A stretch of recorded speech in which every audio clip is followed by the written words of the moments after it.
So what I've got to talk about today is the GoRuck Radio Ruck. This is the 2025 re-release. This is a bag that comes out every 3 to 5 years and has been doing so since about like 2011, 2012.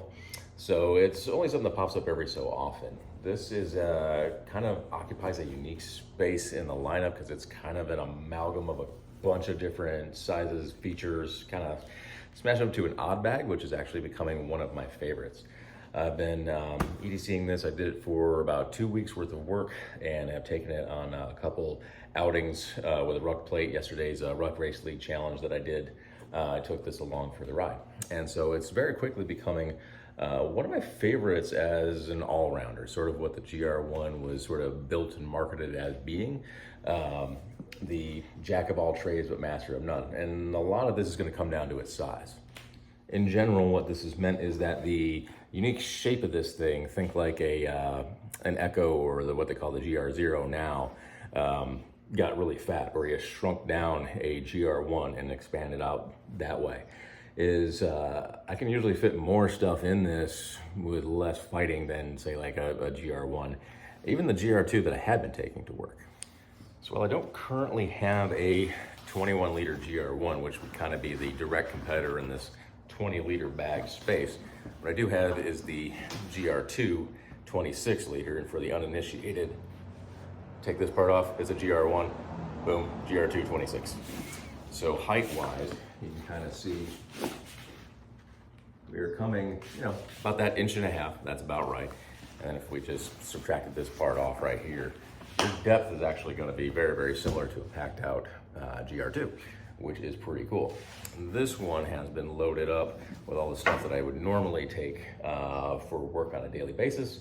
So that would be in this front compartment, the rain jacket,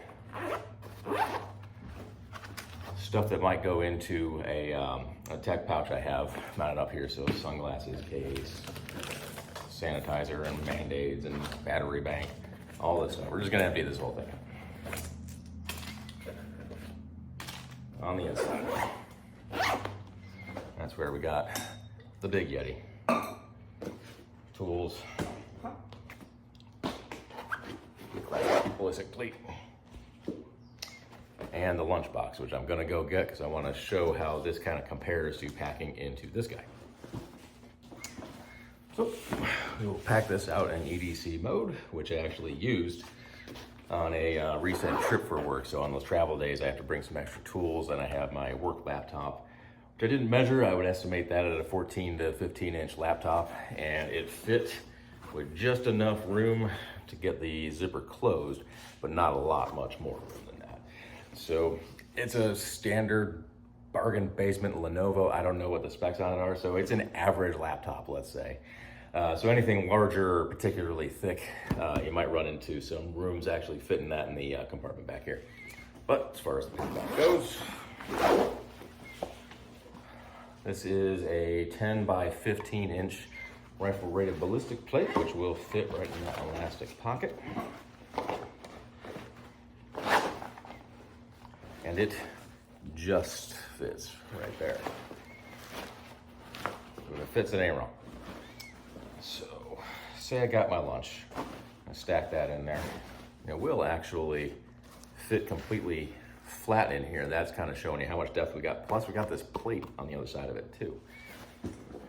Toolkit, then go in. Take that rain jacket, shove that in there. Sunglasses case will go in there. My notebook, and then all those little toiletries. This is a Tom Bin Ghost whale pouch that I will put right up in the front slash pocket. Now the front slash pocket is actually better than you see in a lot of the other bags because one, this is shorter, so you're not having to fight and reach down in there as much. Because this bag has a lot more depth, it is not competing for as much space with the rest of the stuff in the bag. So the front slash pocket then becomes usable, viable as an option.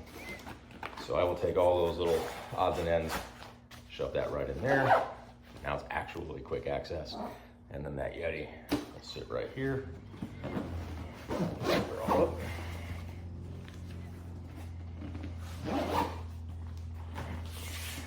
So with all that stuff in there, I still have actually tons of space. I could fit like a whole, say like GR1, GR2 field pocket full of stuff in here. We actually have quite a bit of room. And if I actually took the time to pack it out, I could probably more easily carry the same stuff I did in that GR2 26 in this guy, because I took the same load out between the two. This packed a lot faster and easier because of the one compartment, and it was, because we didn't have as much material and layers for extra pocketing and all that stuff. This fit in between seats in the vehicle really well, and kind of that small compact shape just makes it easier to work with. So why would I like this compared to, say, the GR1 21 liter, the 26, all the standards that have been around for a while? The unique dimensions of this matches up perfectly with my torso length. So they usually recommend by GoRuck that you want to have the bottom of that bag kind of above your belt line. And so they are now getting good about kind of putting out the ranges of torso heights that work for you.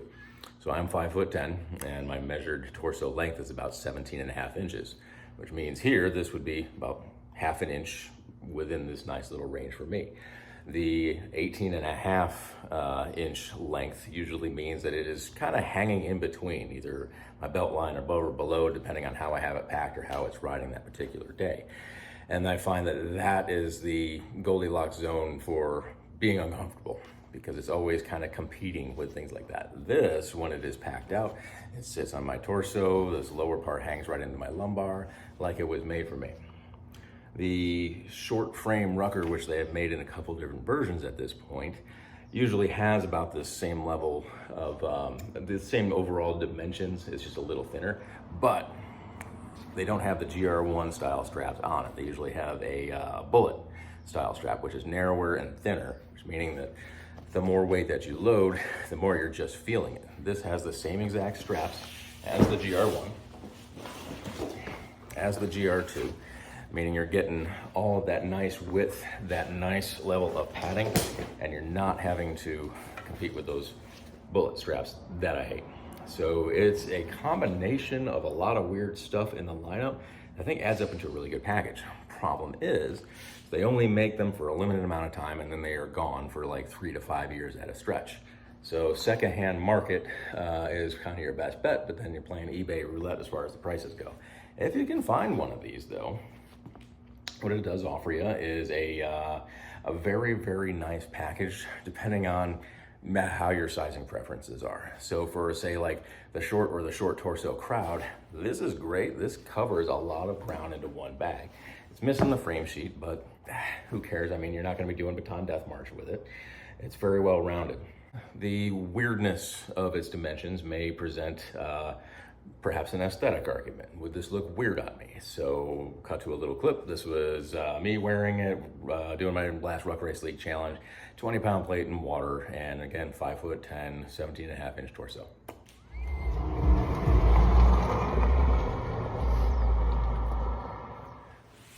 So in conclusion, what I like about this bag is that this is, for me, going to be the all-rounder, kind of what the GR1 was supposed to be, in this sort of one size fits most, maybe some people. I think this does a better job. It's going to carry thicker, weirder stuff a lot better, and it's going to have a more pleasant form factor for those of us with shorter torsos. Plus, you still have the construction, which is going to be all 1000D, so it's essentially going to be bulletproof.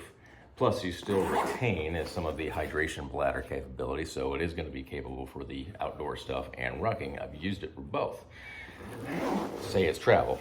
We have the Peak Designs medium packing cube, which is, I guess, kind of the standard measurement most people on YouTube are using to gauge how much you put in there. So a Peak Design medium, not completely packed out, will occupy about this much space in the bag. But when it comes to the depth, we have plenty of room, even not packed out, before this is even presenting any kind of obstacle. So this will actually do minimal travel, I think, very, very well. And because of its dimensions, should be no problem no matter what the airline is for personal item. Third use case I can imagine for this would be a range bag. So looking at that amount of real estate, that depth and that solid base that we have here means, especially for pistol ammunition, you can just stack this deep with your ammo. You still have the room for hydration for a long day at the range, plenty of room for most of your handgunner kind of stuff.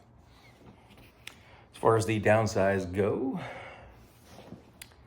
as far as the negatives, the Molly is a bit less functional because you only have the 2 loops. There's not a ton of pouches or attachments that are gonna work particularly well with this setup. The carabiner is here for dog walks where I just put the leash in there.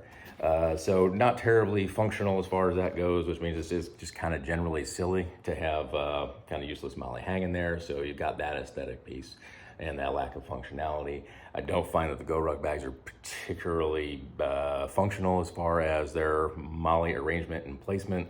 They're just better tools for that job if that's what you needed anyway. Other downsides for some would be the lack of a frame sheet, which I did not find to be an obstacle actually rucking with it, because if that plate is in the laptop compartment like original Gangster used to be, that is essentially your frame sheet. It is not going to be, I would say, GoRuck challenge worthy, even though that's how it used to be. They used to recommend this is exactly where your plates would go until enough years went by and they got tired of having scars fix smashed zippers, that they no longer recommend that. It will do a better job of kind of stabilizing the plate because it's a smaller overall size, but you do run the risk of extensively damaging your zippers, which scars will not want to replace for you, as well as the general floppiness of this in here as you're doing more dynamic movement. Because it's also very, very short, unless you are a very short person, the hip belt is not going to be particularly useful. If you think like the 20-liter Rucker has a hip belt that sits way too high, yep, subtract 1.5 inches and that's where you're gonna be. What this could be good for, though, is the more non-PT heavy events, so say like Star Course, things like that. Something that's gonna be either light, short, or just not going to be particularly getting thrashed. Construction-wise, you've got it, but I think Ruckers are basically a better tool for that particular job. So as an all-rounder, covering the most amount of ground in one bag, I think that this would do it, at least for somebody like me. If you're, over 6 feet or particularly long torso, this will probably feel like a child's backpack on you. And yep, totally get that part. For the short torso crowd, yes. Keep your eyes peeled for this one when they come out in stock. Kind of wish I had 2 now.